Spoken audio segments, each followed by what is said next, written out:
What is going on? Welcome back. Whoa. You want to stay? You want to stay? No, maybe. Okay.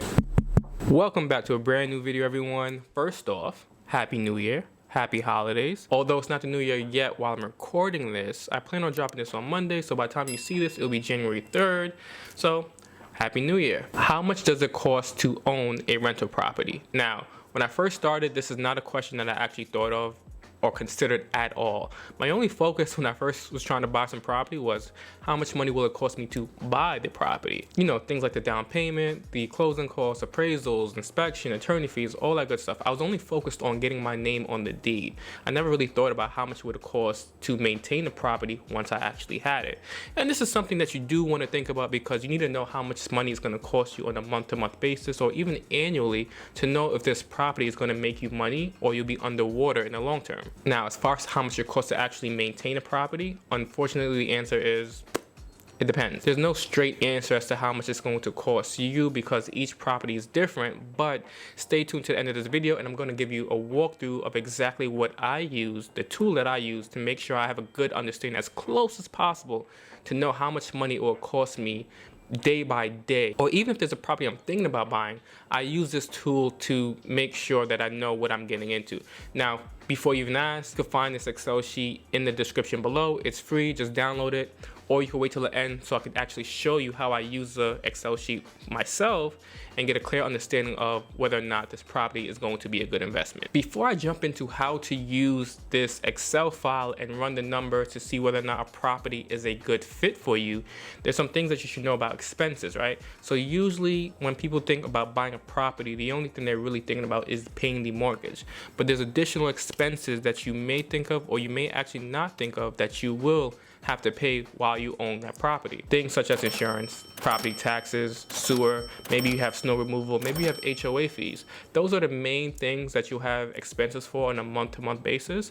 But there's also certain things that you have to prepare for it, you know, maybe smaller items that you're not necessarily thinking of. You should always put money aside for repairs, just in general. Things always go wrong. Just so that when those things do come up, you're not like scrambling looking for the money because you've been saving this whole time and budgeting for those expenses when they do come. But now, moving forward, whenever I'm looking at a property, I always budget for these things because I want to make sure that this property can sustain itself and I don't have to put additional funding into it after I have it, because then it's probably not a good property to buy. And these are things that I wish I had known ahead of time so that I could budget for them properly and maximize my returns. That way I know exactly what I'm getting into and what expenses I'll be facing every month or annually. I guess every month and annually is the same thing. These include things like pest control, legal fees, travel expenses, whatever you name it. I'll go over more in detail once we jump into the Excel file. But just wanted to give you an overview of some things that you may not necessarily think of. That way, when you run the numbers for yourself, you can plug in every single little detail to get a better understanding of how much this property will cost you once you actually own it. Also, just so we're clear, none of this is financial or legal advice. I don't know why all YouTubers say that like it's some type of cloak that protects us, but I'm gonna keep on saying it anyway. So let's jump into this Excel file and give a rundown of exactly what I do when crunching the numbers for a property. I'm gonna use numbers from a recent purchase of 2021 so that we have real numbers to work with of what it will cost to run this property. All right, so let's jump in. So let's open up the numbers or open up Excel if you are using a PC. But I'm using Mac, so my thing is numbers. Now, this is what the Excel file looks like. So don't be overwhelmed once you open it. Once again, this is in the description, free download. Full transparency, I did not make this Excel file. This is made by someone who is much smarter or has a lot more patience than I do. But I first found this Excel file on Bigger Pockets and it's been making its rounds throughout the years and just been updated from whoever's using it. So I've done the same. The bones is pretty much still there, but people usually add what they find useful based on what they're doing, and that's what I've done. So when you download it, you can pretty much adjust it to what you need to make it work for you. But it has pretty much all the basics that you need to just run the numbers of any property that you're getting. On the top left, we have cost assumptions, finance assumptions, revenue assumptions, value of property, all that good stuff. I'll explain what a lot of this means while we go through it. And as you can see, it's from year 1 all the way to year 30 because that is the typical length of a loan, 30-year loan. If you wanted to adjust it for 15, that's possible as well, depending on how long you have this loan, if you do have one. Then down below those boxes, you have things such as revenue, expenses, cash flow, which is probably the most thing that you want to see. So let's plug in some of the numbers. I should probably grab my phone for this. Plug in some of the numbers for this most recent purchase, and let's see if I did a good job. Now, I have not plugged in these numbers at all for this property. When I first purchased this property, it was not for a cash flow play. It was more for, it was, I guess. But there was a ton of equity in it, so I was gonna buy it anyway, but I'm pretty sure cash flows. So if it doesn't, I'll be sad. So let's, start out and see how this property did, and how this Excel file works, and how you can use it to run numbers on the property that you have or one that you plan on purchasing in the future. Now, the first thing you want to put in is obviously the purchase price. How much did you pay for this property, or do you plan on paying for this property? In my case, I paid, let's see, I actually don't remember how much I paid for it, but let's see.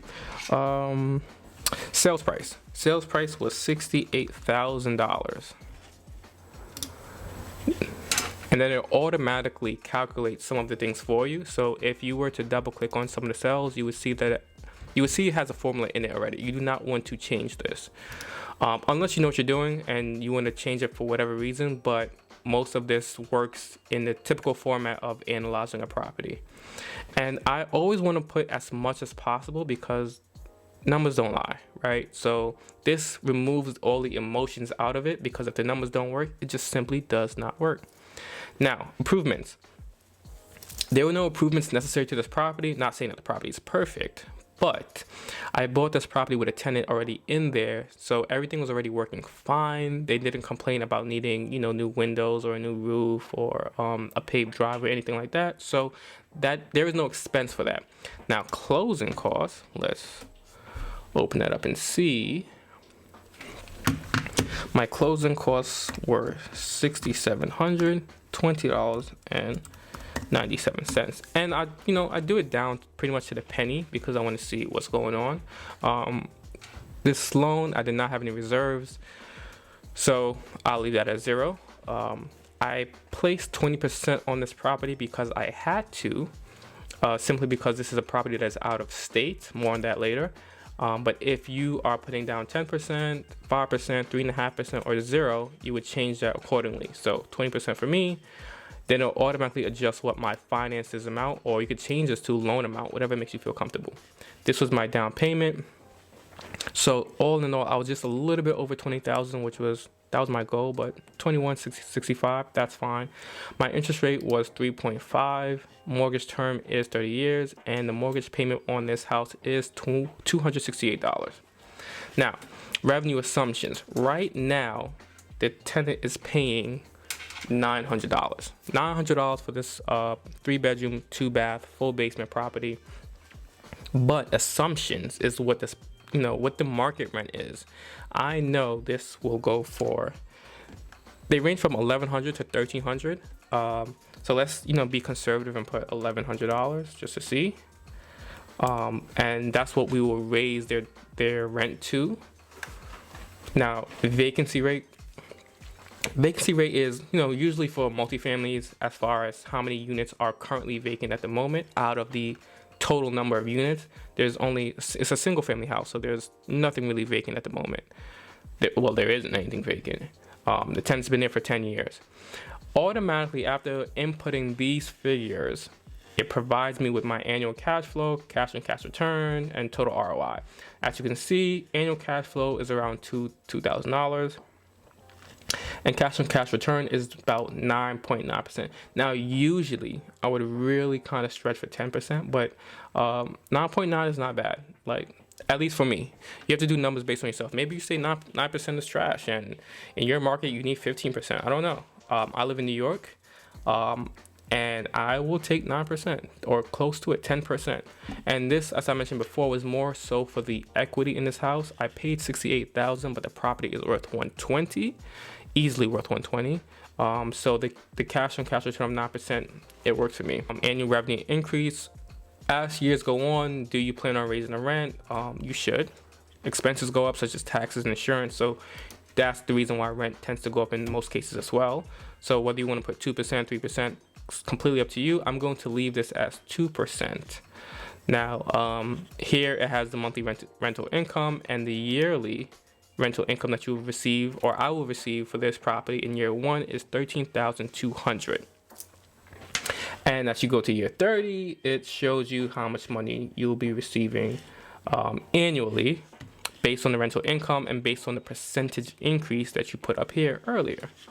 Now, let's go further down to the expenses, because this video is about the expenses on the property. So I always suggest putting every single expense you can think of, or even you cannot think of, because you want to make sure that you include everything so there are no surprises going forward. As I said before, numbers don't lie. Let's jump into it. The property taxes for this property, $2,400. That's annual, by the way. And the insurance is $600 annually. Got a pretty good deal on insurance. Maintenance and repairs. I know I put 5% of the monthly rent aside for maintenance and repairs. Maintenance and repairs are things such as, you know, if something breaks in the unit or in the home, I want to have some money aside so that I could fix it when the time comes. Because this property is a single family home, the tenant is essentially responsible for everything in there, right? So replacing anything, it's their responsibility. If they break it, they're going to replace it. The house is pretty much theirs. I simply just pay the mortgage and the taxes on it. So, but you still want to put money aside in case the tenant were to leave. You have some money to do all the repairs necessary to get it up and rent it again. So once again, I put 5%, which is about $55. So it adds up to $660 for the year. Now, utilities, once again, I do not pay any utilities. I do not pay the water, the gas, the heat, the electricity, anything like that. The tenant is solely responsible for that. They maintain the entire property, so utilities will be $0. Now, turnover, I'm going to put $660 again, because that's another 5%. Just, you know, the tenant has been there for 5 years. Oh, get this out of my face. The tenant has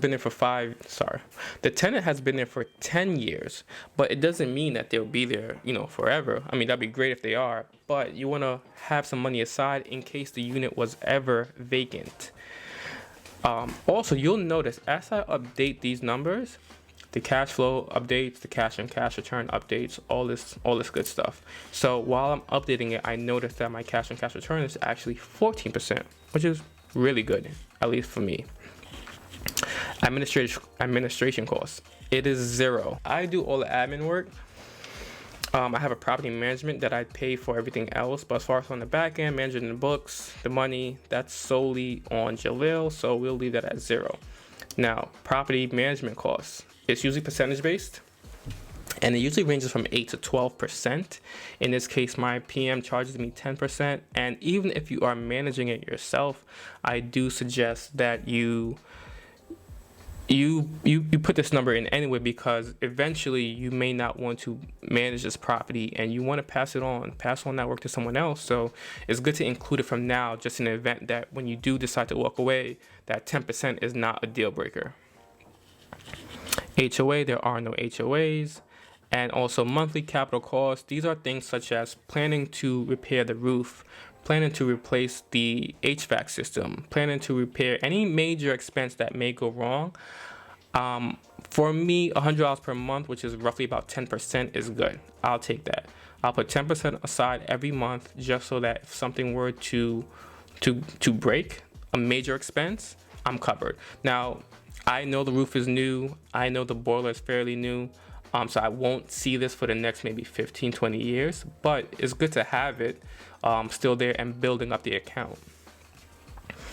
After all these numbers have been inputted, is that work? After I put all these numbers in, let's revisit everything again.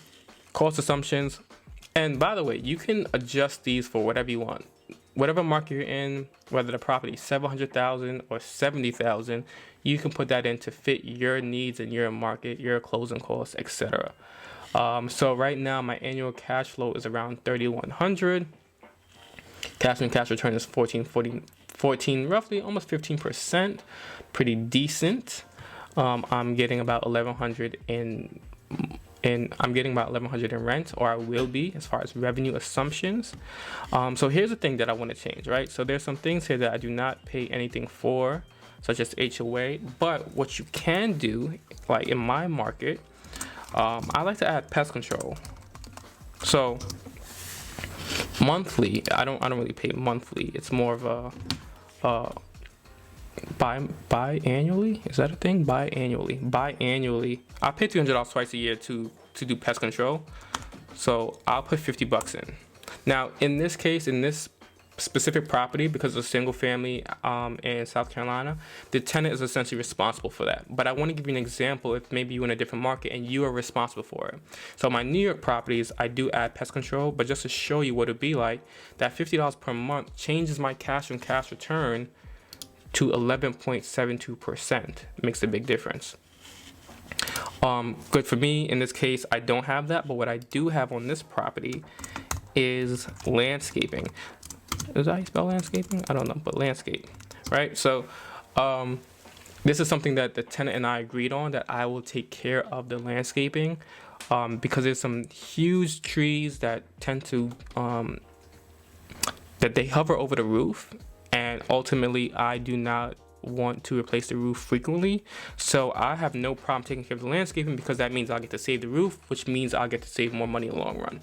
So these are my major expenses. You could change these for whatever come up for you and your property.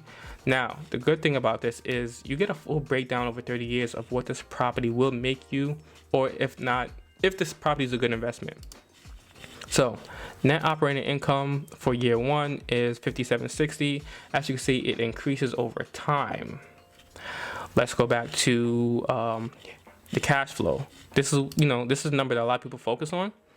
So it has my cash flow on a monthly basis at $212 after you take out the mortgage, which is fine by me. So once again, this was more of an equity play, but even the $212 is that's cool for me after I take out so many expenses. I'm more of a long-term investor where I'm planning 30 years out. After 30 years, this is more of a retirement play. So once 30 years is up and I no longer have any mortgage to pay, I know I'll be getting $1,100 plus every month easily. And that's the goal. So, you just get little pieces. Imagine having 5 properties free and clear at $1,000. That's $5,000 a month free and clear. So, I'll take this $200 a month.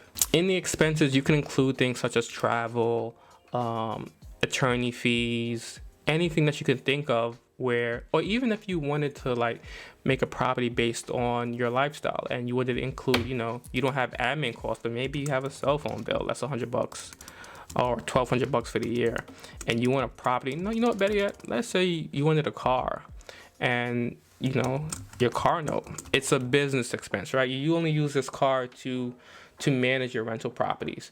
You could put what the annual cost is annual cost is for this property, and decide whether or not based on this property, can it cover this car note.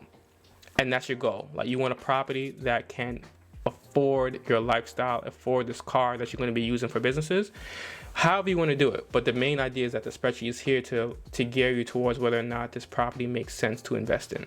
So this is the tool that I used when evaluating properties, to get line item by line item to make sure that I'm on the right page.